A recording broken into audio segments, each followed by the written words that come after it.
Dans quelques instants, nous allons commencer un cours sur la fête de Shavuot, mais pas que sur la fête de Shavuot. Nous allons aussi parler un peu de ce que nous avons vécu dernièrement, enfin ce que nous vivons encore, malgré que c'est presque la fin, selon des estimations tout le temps. Cette période, la période de ce virus qui a tellement été tellement violent, mais pas seulement a été violent, je pense que dans ce virus-là, il y a beaucoup de choses à apprendre. Nous allons commencer dans quelques instants. Ceux qui sont déjà là, alors partagez. Comme ça, nous allons commencer dans quelques secondes ce cours sur la fête de Shavuot. Et nous allons aussi tirer un enseignement. En fait, je me suis assis pendant longtemps et réfléchi quel enseignement nous pouvons tirer. Et bien, au Hachem, j'ai réfléchi à un enseignement qui est, comme on appelle, original. Parce que des enseignements, au Hachem, il y en a plein qui se voient. Mais il y a des enseignements qui sont originaux. Donc dans quelques instants, nous allons commencer. Encore une fois, ceux qui sont là, veuillez partager pour que d'autres personnes puissent suivre en même temps que nous. Moi-même, c'est ce que je suis en train de faire en ce moment même. Alors nous allons parler bien sûr de la part de Shavuot. Shavuot qui tombe jeudi soir. Donc ceux qui sont déjà là, encore une fois, partagez pour que d'autres personnes puissent suivre. Nous allons parler de choses très intéressantes. Tout d'abord, on va commencer avec quelque chose qui est particulièrement intéressant.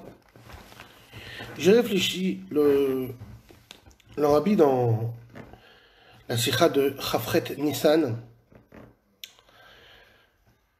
nous a dit en 1991, le rabbi nous a dit tout.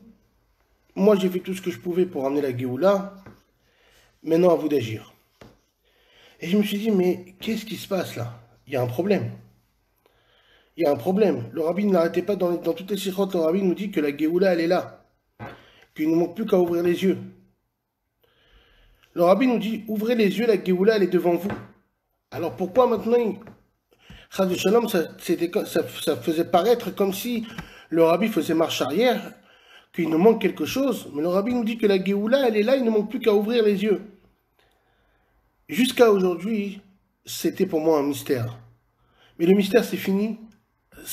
Dernièrement, j'ai réussi à comprendre le mystère. On va d'abord réfléchir, qu'est-ce qu'on a vécu ces derniers ces derniers mois.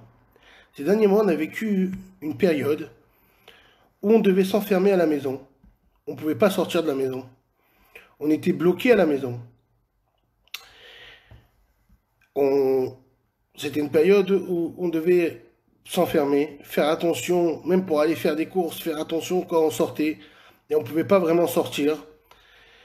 Et même après, quand on pouvait sortir, on disait de sortir avec des masques. Et jusqu'à aujourd'hui, moi-même, je ne sors pas de la maison parce qu'il y a des risques à cause de problèmes de santé. Mais quand je réfléchis, je me dis, mais oui, quoi oui? Cette galoute, la galoute qu'on vit, ça fait 26 ans, ça fait 26 ans que le rabbi nous a dit que la galoute était finie, que ce qui nous reste seulement, c'est accepter Mashiach. Ça veut dire quoi? Ça veut dire que le virus de la galoute, il est fini. Ce qu'il faut, c'est qu'on arrive à s'adapter, à sortir dans l'unanime de Géoula. Qu'on arrive à réfléchir et à penser et à vivre Mashiach. Comment on fait ça? En étudiant tous les sujets qui ont rapport avec la Géoula. En s'arrêtant et en pensant, en réfléchissant à tout ce qui a un rapport avec l'unanime de Géoula et Mashiach. Ça veut dire de vivre la Géoula au plein. Comment on fait ça? En étudiant les sikhot, toutes les sikhot du rabbi de 92, Tafshinun Aleph, Tafshinun Bet, les inyanim de Géoula et Mashiach. Dans ces sikhot-là, le rabbi nous explique et rentre les inyanim de Géoula et il nous fait vivre Mashiach. Maintenant, on a deux possibilités. Soit qu'on ait le devoir de sortir de la galoute, soit commencer à sortir de soi-même de la galoute. Le problème, c'est que si on attend de devoir sortir de la galoute, c'est problématique.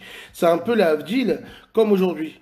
Aujourd'hui, on a encore la possibilité de rester chez soi. On peut rester chez soi ou sortir. Mais à un moment ou un autre, il y a des gens qui n'auront pas le choix et ils seront obligés de sortir. Là, c'est pareil. Là, pour l'instant, Kaviachol, si on peut dire, on nous laisse comme si on nous laissait le choix de sortir ou pas sortir. Mais en fait, on a le devoir de sortir. On a le devoir de sortir de la galoute. Parce qu'aujourd'hui, on vit des choses, particulièrement malheureusement, des juifs qui quittent ce monde et des choses des fois très dures qu'on vit. On n'a pas le droit de laisser cette galoute continuer. Comment on le fait? En vivant Géoula. Comment on vit la Géoula? On continue en apprenant tous les sujets qui ont rapport avec la Géoula. Alors, je vais, pour vous, rentrer dans des sujets un peu... Il y a des gens qui m'ont posé des questions, Baruch Hashem, ça fait longtemps que je n'ai pas fait de vidéo, et j'ai eu beaucoup de questions. Et Baruch Hashem, ces questions, je les approuve, parce que, grâce à Dieu, grâce à vous, étudié et je me suis arrêté largement sur toutes ces questions. Il y a une question qui m'a été posée. Une question que je trouve très vraie. Comment ça va se passer, Triat Ametim? Comment les morts vont se lever? Ça, c'est un. Et comment c'est possible de croire avec aujourd'hui comment ça s'appelle, ce qu'on est en train de vivre, comment ça s'appelle, la nouvelle technologie et tout ça. Il y a plein de choses qu'on a du mal à y croire. On l'aurait su, c'était possible de faire revivre des morts. Ça, c'est un. De deux, on m'a dit, comment c'est possible que la science prouve qu'il y a des animaux qui ont des millions d'années, comme les dinosaures. Et dans la religion, on nous dit que le monde, il a 5780 ans. Donc comment c'est possible, comment vous répondez à cette contradiction? On va poser après les autres questions, mais déjà sur ces deux questions, je voudrais m'arrêter. Première question, le rabbi répond dessus. Le monde a été créé, quand on nous dit que Adam Arishon a été créé, Adam Arishon a été créé à l'âge de 20 ans. Quand Adam Arishon il est né, il avait déjà 20 ans. Alors, quand le bon Dieu a créé les planètes, dont on sait quel âge il leur a donné à ce moment-là. Peut-être qu'il a créé des planètes déjà qui avaient déjà qui faisaient paraître comme s'ils avaient déjà des milliers d'années. Quand il a créé des animaux, peut-être qu'il a créé des animaux qui paraissaient déjà avoir des centaines ou des milliers d'années. Le bon Dieu, il a créé les choses en sorte de nous donner la possibilité de croire ou de ne pas croire. Ça veut dire quoi? Pour nous donner, comme on a vu dans le Pirkei Avot, dans le Perek Chamesh, dans le Perek 5 de Pirkei Avot, il y a marqué, le bon Dieu il aurait pu créer le monde avec une seule parole, il l'a créé avec 10 paroles. Pourquoi? Pour donner plus de mérite aux tzadikim et moins de mérite, et plus, c'est-à-dire plus de, si on peut dire, d'anti-mérite au rachat. Le bon Dieu, il a créé ce monde-là de façon qu'il soit voilé. Le monde, aujourd'hui, il est voilé. Il voile sur la connaissance de Dieu. D'ailleurs, c'est pas pour rien que le monde, il s'appelle Olam. Et Elem, ça veut dire un voile. Le monde, il est là pour voiler l'existence de Dieu. Nous, aujourd'hui, notre travail de comment on ramène la Géoula, c'est en montrant et en enlevant ce voile qui est là pour voiler l'existence, si on peut dire, de Dieu. L'existence, Dieu, il est là, il existe. Mais il y a un paraître comme si le monde tient de lui-même. Aujourd'hui, bien sûr, il y en a plein qui vont dire « Ouais, le monde, il s'est fait de soi-même, c'est la nature. » Il y a plusieurs façons d'entendre les gens en disant « Bon, il a été fait ça s'est fait tout seul. » Toutes ces façons de penser ne sont pas la bonne. Pourquoi? Parce qu'on sait très bien que le monde ne s'est pas fait tout seul, mais le bon Dieu nous laisse la possibilité malgré tout de pouvoir penser comme ça ou penser comme ça. Maintenant, Triat Ametim, on va déjà avancer dans le monde aujourd'hui. Ce qu'on voit dans le monde d'aujourd'hui, il y a quelque chose de spécial. Pourquoi? Le monde d'aujourd'hui, par rapport à il y a 200, 300 ans, il y a 200, 300 ans, je mets quelqu'un de 200, 300 ans dans l'époque d'aujourd'hui, il va devenir fou. Pourquoi? Parce qu'il y a l'électricité, il y a les avions, il y a les bateaux, il y a les bateaux, il y en avait. Il y a des voitures, tout ça, il n'y avait pas à l'époque. Et on voit comment le monde a évolué. C'est marqué dans le Zohar qu'à partir de l'année du 6e millénaire, ça veut dire de l'année 5000 en hébreu, les portes de la sagesse vont s'ouvrir. Les portes de la sagesse vont s'ouvrir et on voit, les portes de la sagesse se sont ouvertes. Comment? On voit, il y a l'électricité qui a commencé, il y a les bus, les trains, les métros, les voitures, les avions, tout ça, il y a 200-300 ans, même plus, un peu plus peut-être, ça n'existait pas. Ça n'existait pas. Aujourd'hui, avec la médecine, chose qu'on ne pouvait pas imaginer, c'est pour ça que je vais arriver maintenant à Triat Hametim. Aujourd'hui, chose qu'on ne pouvait pas imaginer, les médecins à l'époque, ils prenaient les gens pour des fous quand on leur disait que c'est possible des Triat Hametim. Aujourd'hui, les médecins, quand on parle, j'ai parlé avec des médecins qui ne sont même pas religieux, ils me disent, je vais vous dire la vérité, quand on parle de que les morts vont se relever, on n'y est pas loin. Aujourd'hui, on arrive à refaire des cœurs, à tout refaire. Tous les membres, ils peuvent les refaire avec des imprimantes 3D. Ok? Donc, et ça c'est pourquoi? C'est un avant-goût. Ça veut dire quoi? Erev Shabbat, on goûte les plats de Shabbat.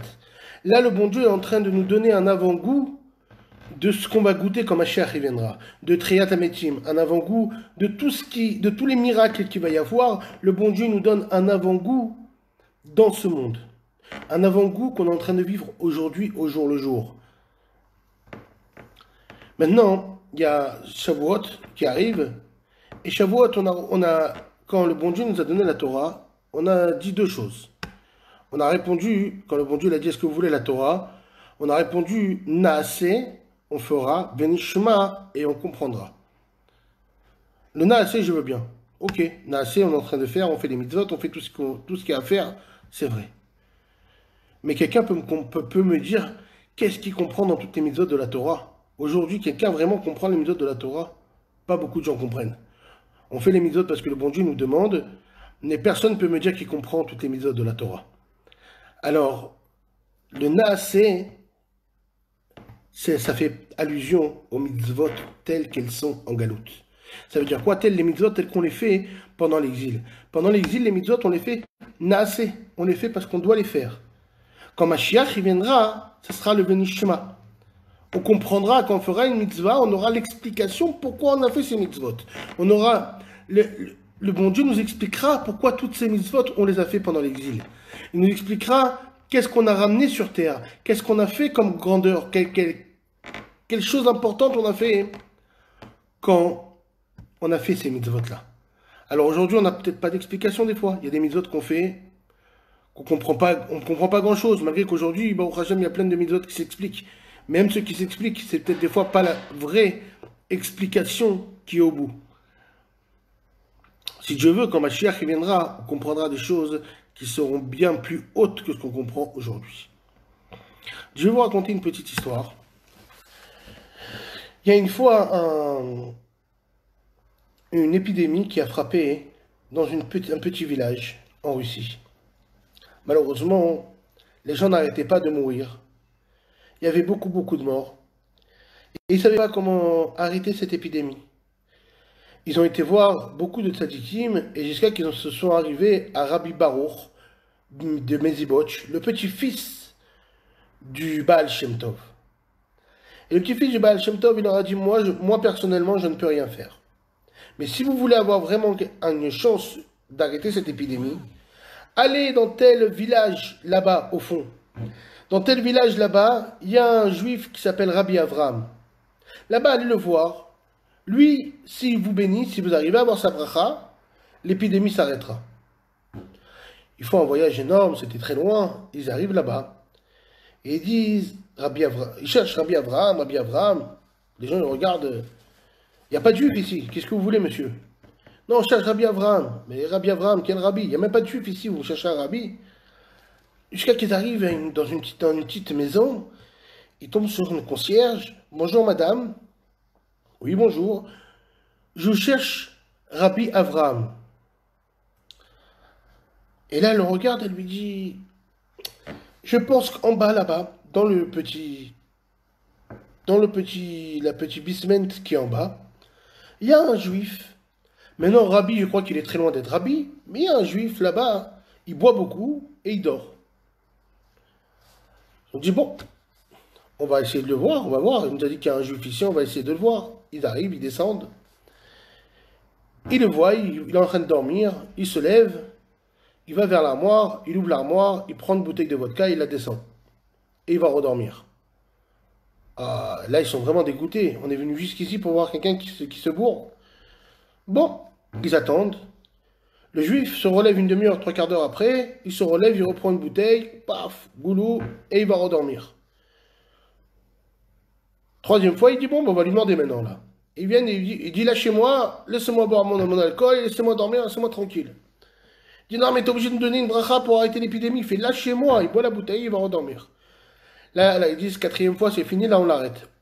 Ils arrivent, ils se mettent devant la porte de l'armoire, ils bloquent la porte de l'armoire, et dès que le juif, enfin celui qui était Avraham, vient pour ouvrir la porte de l'armoire, il lui dit, si tu veux ta bouteille de vodka, tu nous donnes la bracha, sinon tu n'auras pas ta vodka.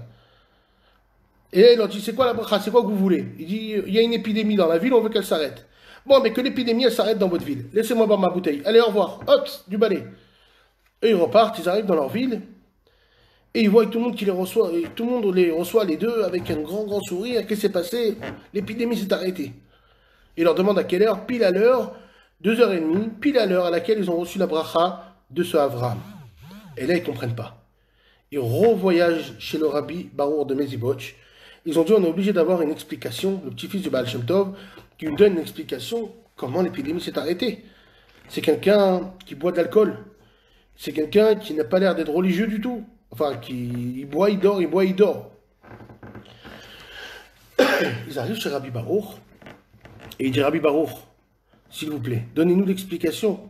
Pourquoi ce juif-là, il peut nous donner une bracha alors que vous, votre bénédiction, vous avez dit que vous ne pouvez pas nous la donner, que ça ne servait à rien. Il a dit, asseyez-vous, je vais vous raconter. Il a dit une fois, il y a longtemps de cela, il y avait un juif qui s'est marié avec la fille d'un seigneur. Et ce juif-là, malheureusement, il s'était écarté du chemin. Il monte chez le seigneur et le seigneur lui dit, regarde, tu vas voir toutes mes richesses, tout mon palais, et tu vas choisir un cadeau, je te le donne en cadeau de mariage. Il regarde, il y a des trucs, des trucs magnifiques, et il réfléchit, qu'est-ce que je vais prendre? Puis d'un coup, il entend des gémissements, il entend pleurer. Et il dit au Seigneur, c'est quoi ces pleurs? Et le Seigneur lui dit, oh, t'inquiète pas, t'en fais pas. C'est une famille juive qui est en bas dans le trou, elle n'a pas payé son loyer. C'est pas grave, ils vont mourir après quelques mois, c'est pas grave. Et lui, il se met vers le Seigneur. Je t'en supplie, libère-les. Libère-les, c'est mon cadeau de mariage. Je te prends ça comme cadeau de mariage. Là-haut dans le ciel, ça a fait un bruit. Ils ont dit, ce juif-là, il s'est marié peut-être avec une Goya. Mais regardez ce qu'il a fait. Il a sorti une famille juive, il a sauvé une famille juive de la mort. Ils ont dit, on va lui donner une chance. On va lui donner la possibilité de faire tchouva et de quitter, de revenir vers ses sources. Le matin, il se lève. Il dit, mais qu'est-ce que je fais? Je suis le fils d'Abraham, Yitzhak et Yaakov, qu'est-ce que je fais ici? Il quitte l'endroit. Et là, de là-haut, on dit, mais il a quitté, malgré qu'on lui a donné une chance, mais il l'a fait. Il a quitté, il est revenu vers ses sources. On doit lui donner une nouvelle récompense. Et là, ils ont dit, on va lui donner la possibilité de bénir et que ces bénédictions s'accompliront. Et là, le Satan est arrivé, il a dit, mais vous êtes des fous, c'est pas possible. Comment vous pouvez donner la possibilité à quelqu'un de bénir et que ça se réalise? Je vais perdre mon travail, je ne pourrai plus rien faire, ça sera fini pour moi. Alors ils ont décidé de lui donner la possibilité de bénir, mais de l'autre côté, de faire qu'il soit accro à l'alcool. Donc, il pourra bénir, mais tout en restant accro à l'alcool et personne ne saura qui bénira. Et il a dit, c'est ce juif-là que vous avez vu, que lui, il avait la possibilité de bénir qu'il a la possibilité de bénir grâce à ces mitzvot qu'il a fait. Shavuot Tov à tout le monde. Et si Dieu veut, cette semaine, nous ferons un cours sur Shavuot. Et nous aurons, si Dieu veut, encore peut-être une belle histoire. Je vous souhaite des bonnes nouvelles. Et Shavuot Tov. Kol Tov. On va pas finir comme ça, on va faire quand même une petite sikha du Rabbi Cohen. On va faire une petite sikha du Rabbi sur Shavuot. De la fête de Shavuot, Dieu est descendu sur le mont Sinaï, devant tout le peuple juif, et il leur a donné la Torah. Le premier commandement de la Torah, c'était Anochi Hashem Elokecha asher hotzeticha me'eretz Mitzrayim. Je suis l'Éternel ton Dieu qui t'a fait sortir de la terre d'Égypte. Shoalim HaMefarshim, les commentateurs expliquent pourquoi Dieu il a mentionné le fait de nous avoir fait sortir d'Égypte. Et il aurait pu ramener quelque chose de plus grand, si on peut dire. Quelque chose en tout cas de plus central. Je suis l'Éternel ton Dieu, qui a créé le ciel et la terre. La création du monde, elle a apparemment une puissance plus forte que la sortie d'Égypte. אחת של הקדוש ברוך הוא נוסף על כך, את חוויית יציאת מצרים חוות רק אותו דור. La sortie d'Égypte, ça concerne que, enfin, entre guillemets, ceux qui ont vu ce miracle, c'est que la sortie d'Égypte, ça concerne vraiment que la génération qui est sortie d'Égypte, qui a vu de ses yeux la sortie d'Égypte, mais la création du monde. Tout le monde peut voir la grandeur de la création du monde. Aujourd'hui, on voit la création quand on voit des belles fleurs, tout ce qui est beau aujourd'hui, c'est les belles fleurs, la belle mer, les mers, la mer, les fleurs, tout ce qu'on voit aujourd'hui, ça fait partie de la création du monde. Et donc, on aurait dû parler de quelque chose qu'on voit aujourd'hui, le résultat direct, plutôt qu'on parle de la création d'Égypte qui touche que la génération qui en est sortie. La Torah de Chassidut, elle explique que d'un côté, la sortie d'Égypte est encore plus haut que la création du monde. Créer quelque chose du néant, en faire quelque chose, c'est quelque chose qui est magnifique. De prendre quelque chose qui a rien et rendre de ça quelque chose, Shavuot Tov, Monsieur Dana, Shavuot Tov à vous tous d'ailleurs, de prendre quelque chose dans de la création et de quelque chose qui n'existe pas et en rendre de ça une création, c'est quelque chose qui est très haut. Mais il y a quelque chose dans la création qu'on voit qui est encore plus haut. C'est quoi? C'est de prendre la création elle-même et de la transformer. הבריאה נעשתה על ידי דיבורו של הקדוש ברוך הוא בדבר השם מים נעשו ורפיו כל צבאם. הדיבור מסמל כוח חיצוני, דבר נעשה בלי מאמץ. Dieu, quand il a créé le monde, il l'a créé avec la parole. C'est les forces, la force que Dieu il a mis, c'est la force de la koach adibour. Comme quelqu'un il parle, il ne met pas une force tellement forte pour parler. Il ne se fatigue pas. Mais la sortie d'Égypte était quelque chose d'autre complètement. Il a fallu que le bon Dieu il se mêle dans la création pour transformer la création. Il a fallu faire des miracles, des signes qui sont au-dessus des limites de la nature. Et c'était pas par un malard, pas par un saraf, c'était Dieu lui-même qui est venu. Lui-même, Dieu qui est venu pour s'occuper de Paro. La force divine, la force de Dieu qu'il y avait dans la sortie d'Égypte, elle était beaucoup, beaucoup plus forte et beaucoup plus grande que celle qui a été à la création du monde. Parce qu'il a dû changer les limites et les limites que Dieu lui-même a mis dans la nature. Il a dû changer sa propre création pour faire des miracles énormes à la sortie d'Égypte. Et c'est pour ça que Dieu il a dit je suis Dieu, le bon Dieu qui t'a fait sortir d'Égypte. Même dans l'homme, on peut trouver ces deux côtés-là. C'est facile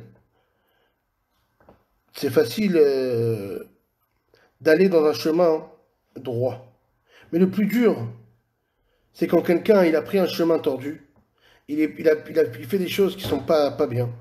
Et malgré tout, il arrive à changer sa nature, à changer le chemin où il arrive à changer des comportements qui ne sont pas souhaitables.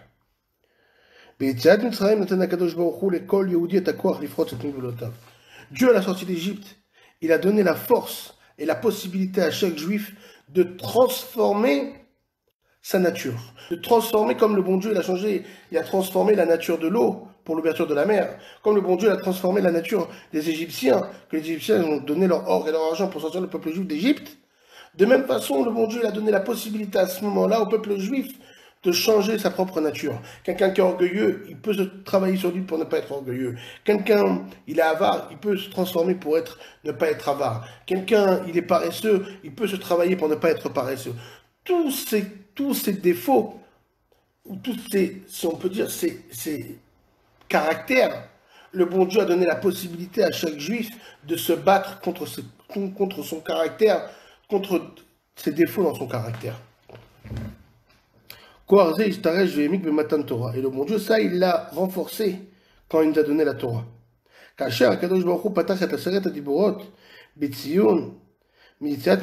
le bon Dieu, il a mentionné la sortie d'Égypte, à ce moment-là, il a donné la force à chaque juif de pouvoir transformer sa propre nature. Comment travaille sa nature? Grâce à la Torah. La Torah elle est là pour nous aider à travailler notre propre nature. Et